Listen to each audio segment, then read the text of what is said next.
left. Yes. I honestly can never remember. I ask the photographers every time.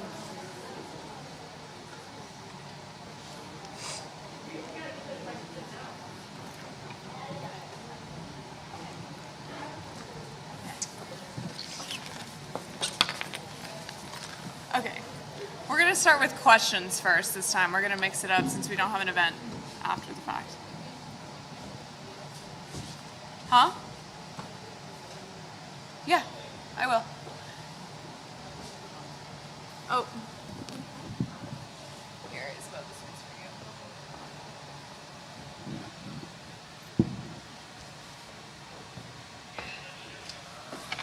All right. Hello, all. Oh, and I think I told you that, so I'm not thinking about it. All right. Here with our top women's short program performers. In third place, we have Clare Seo. In second place, we have Amber Glenn. And in first place, we have Isabeau Levito. Start with an opening question. Starting with Isabeau. Can you just tell us about your performance tonight and how it felt to be at championships? I was really nervous going into this event, especially also because I have a new short program and I hadn't competed it yet and I just created it. But I'm really happy with how I skated today. I really love this music and I'm really excited for tomorrow. Amber? I just had a really good time, especially in the step sequence. I really felt the crowd behind me, and I just had an overall enjoyable experience today. Claire? I'm just happy with what I did tonight. I think most of my elements were executed pretty well, so I feel content about it, yeah. All right, we'll open up for questions. Amber, I want to ask you what it was like. I'm guessing you get this a lot, but just having the crowd behind you and the support they have with the flags and everything. What is just that feeling at the end of the performance, seeing that? It means everything. I mean, when I go out there and I see the signs and the flags and how excited people are, I just feel them with me in the performance. And sometimes that does add a bit extra pressure, but I feel like it also lifts me up at the same time. Bill, first. Isabeau, why did you decide to change short programs at the last minute? With my snake program, I felt like there was so much potential to it, and I was just a little bit unhappy with how I was performing with it. So I decided to give myself more time to work on that style of dance and go in with a different program for nationals because this is such an important event for me and for all of us. So I decided that I just wanted to go in with a different short program for this event and give myself more time to perfect the snake.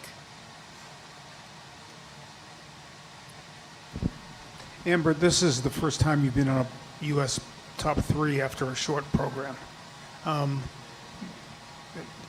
Is that a sign? A sign of progress? Something you're really pleased with? Just talk about that, please. Yeah, I mean, in the past, it was actually quite the opposite. I would have a great short program and then falter in the free skate. And over the past few years, I feel like I've really made a change to try and improve upon that. And now I'm just trying to figure out how to have both on par with what I can do.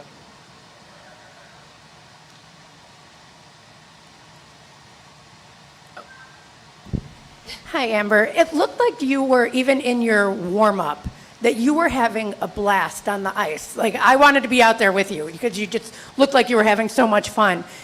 Do you feel like you skate better when your head's kind of in that place? Oh, definitely. I mean, I am at the point in my career to where I'm doing it because I enjoy it, and it's what I love. Results, doing as best as I can is great. I'm going to be happier if I skate clean, but it's also, I just enjoy figure skating and what I do. So I do feel like it helps me in the performance.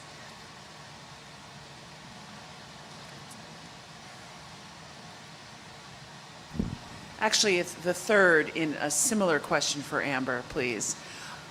When you hit the ice for your short, it just looked like you were in attack mode. You just were going 100 miles an hour. Can you talk about your mindset, because you just really attacked it? Thank you. I mean, I actually have to almost do the opposite. Sometimes I attack too much and go too hard. So I have to find a good balance between having that attack and having that commitment, and also having a certain calmness, which can be rather difficult when skating to something so exciting. So just trying to keep that attack and the calmness tomorrow on the free skate is overall, I'm glad that you see that attack and that speed, but I try to also not go crazy with it, because I can be a little too excited.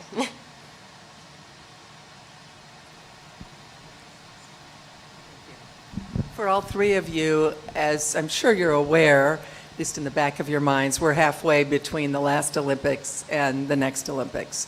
I know it's a big 2 years, it's not next week, but I'm curious how much, if at all, the 2026 Winter Olympics are in your minds, to all three of you. Thanks. Start with Isabeau. To me, I feel like going into this event, I'm not thinking about the 2026 Olympics, but I feel like in the back of my mind, it exists, but I don't really go into training thinking about it. I feel like there's this year and next year, and each competition matters so much that I don't think about that yet, but I think in probably like a couple weeks, like in like a year or so, I'll start worrying about that for sure. Amber? I mean, after this last Olympic cycle, I didn't even know how much longer I would be competing. And to be here at my best 2 years after, and only 2 years before the next Olympics, is great, and I hope to continue improving. Hopefully get to Worlds this year, get those 3 slots for Boston, and then get those 3 slots for Olympics, no matter who goes. Claire? I've never thought about the Olympics like very seriously, but yeah, obviously, I've always like dreamed of Olympics, so I'm just gonna try my best to like get there, and yeah, just enjoy until the Olympic year. Yeah.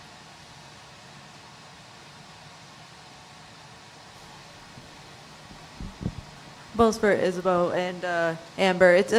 It's very tight at the end of the short program. So what kind of just energy does it being such a tight race bring to it being such a tight race? Does it bring to the free skate tomorrow? I feel like, for me, I try to separate the two programs in my head and not let one affect the other. So the fact that we're so close in score is kind of the same as that mindset. So, I mean, it's still anyone's game tomorrow, and we're both going to skate our best, and I think everything will just be great. She's completely right. I mean, that's the goal. We both want to do the best we can, and wherever the scores go, that's where they go. That's not in our hands. We just do the best that we can. All right, this will be our last question.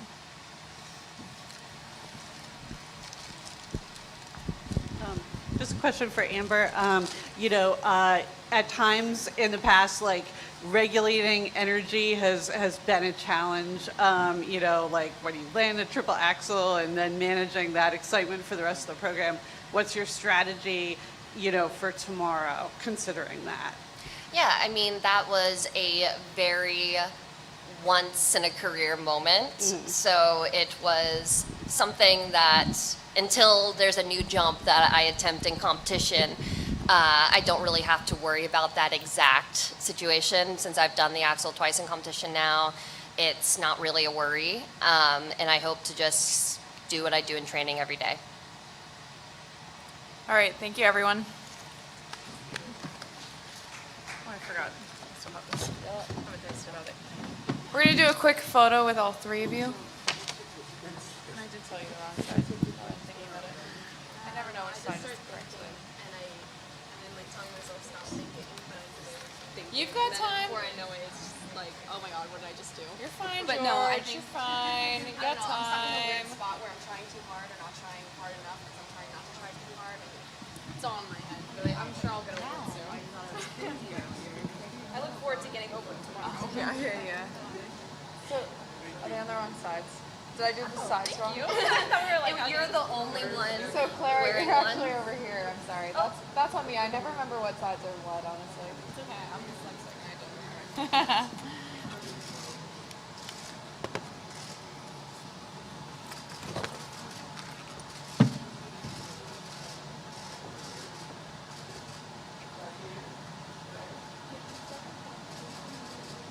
Oh my god, a fly. Fun. Oh.